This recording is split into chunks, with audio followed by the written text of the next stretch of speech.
એક ચાટુ કલાકાર જે પોતે પહેલા વિરોધ કરતા, બોલે એના બોર ખપશે. એ આ મોદી સરકારે સાબિત કર્યું.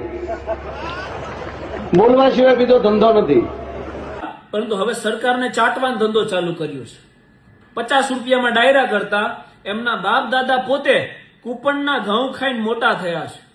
જે સવારે ભણવા ગયા ને સાંજે માસ્તર પાછા ઘરે મૂકી ગયા, એવા અભણ ચાટુ કલાકાર જેને income tax, property tax, corporate tax, road tax, central GST, state GST, direct tax, indirect tax વગેરે બાબતે કોઈ જાણકારી જ નથી, કેમ કે અભણ છે.